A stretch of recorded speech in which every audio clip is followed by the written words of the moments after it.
Hello നമസ്കാരം. ഇത് വേണ്ട നമ്മുടെ ഇടിയപ്പം അല്ലെങ്കിൽ നൂലപ്പം, വേറെന്തെങ്കിലും പേര് നിങ്ങളുടെ നാട്ടിൽ പറയുന്നുണ്ടോ എന്ന് എനിക്കറിയത്തില്ല. എന്തുവായാലും ഇത് കഴിക്കാത്ത മലയാളികളൊന്നും ഈ നൂറ്റാണ്ടിൽ എന്തുവായാലും കാണത്തില്ല. അപ്പം ഞാൻ പറഞ്ഞു വന്നത് അതൊന്നുമല്ല. കഴിഞ്ഞ ദിവസം വീട്ടിൽ വിളിച്ചപ്പം അമ്മ പറഞ്ഞൊരു ഐഡിയ കേട്ടോ. ഐഡിയ എന്ന് പറഞ്ഞാൽ പുള്ളിക്കാരത്തിയുടെ സ്വന്തം ഐഡിയോ എൻ്റെ ഐഡിയോ ഒന്നുമല്ല. ഇപ്പോൾ പുള്ളിക്കാരത്തി ഫേസ്ബുക്കിലും യൂട്യൂബിലും ഒക്കെ ഇങ്ങനെ തോണ്ടിക്കൊണ്ടിരിക്കുന്നൊരു സമയമാണ്.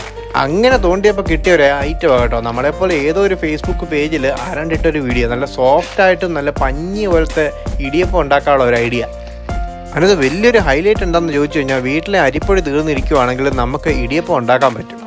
അതിനായിട്ടൊരു 2 ഗ്ലാസ് പച്ചരി നല്ലപോലെ കഴുകിയിട്ട് കുറച്ച് നേരത്തേക്ക് ഒന്ന് കൂത്തു വെക്കണം, ഒരു 5-6 മണിക്കൂറത്തേക്ക്. സാധാരണ നമ്മൾ അപ്പത്തിനൊക്കെ മാവരയ്ക്കാൻ വേണ്ടി അരി കൂത്തു വെക്കുമല്ലോ, അതുപോലെ തന്നെ അങ്ങ് കൂത്തു വെച്ചേക്കുക. അപ്പോൾ ഏകദേശം ഒരു 5-6 മണിക്കൂർ അരി നല്ലപോലെ കുതിർന്ന് കഴിയുമ്പോഴത്തേക്ക് നമുക്ക് മിക്സിക്കകത്തിട്ടിട്ട് നല്ലപോലെ അരച്ചെടുക്കണം. നമ്മൾ അപ്പത്തിനൊക്കെ അരയ്ക്കുന്നതിൻ്റെ കൂട്ട് തന്നെ അരച്ചിങ്ങെടുക്കണേ.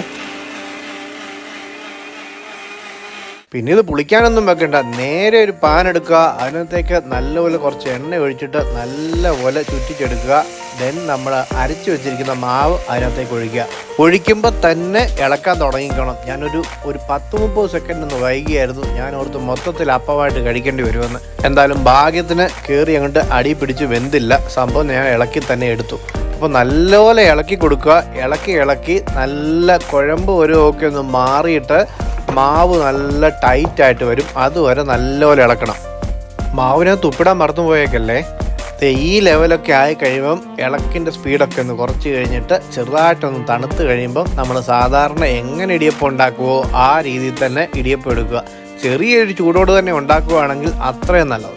കറക്കുന്നതും തിരിക്കുന്നതും ഞെക്കുന്നതുമായിട്ടുള്ള പല ടൈപ്പ് സേവനാടി ഉണ്ടല്ലോ. നമ്മുടെ ഈ കറക്കുന്ന ഐറ്റം കേട്ടോ. അതിപ്പോൾ കറക്കുന്നതാണെങ്കിലും ഞെക്കുന്നതാണെങ്കിലും ഇതിനകത്തിടുന്ന മാവ് തീരുമാനിക്കും നമ്മൾ എന്തോരം മുക്കണമെന്നും എന്തോരം ഞെക്കണമെന്നും. ഓക്കെ, സാധാരണ പൊടി കുഴച്ചുണ്ടാക്കുന്ന മാവ് പോലെ തന്നെ വലിയ കഷ്ടപ്പാടൊന്നും ഇല്ലാതെ നമ്മൾ സംഭവം തട്ടിലാക്കിയിട്ട് അടപ്പേ കയറ്റിയിട്ടുണ്ടേ. ആദ്യം മാവ് ഇളക്കാൻ തുടങ്ങിയപ്പോൾ ഞാൻ കരുതി സംഭവം പണി പാളുമെന്ന്. പക്ഷേ സംഭവമൊക്കെ സെറ്റായിട്ട് തന്നെ വന്നിട്ടുണ്ട്. ഇടിയപ്പം പോലെ തന്നെ ഇരിപ്പുണ്ട്, വലിയ വ്യത്യാസങ്ങളൊന്നുമില്ല.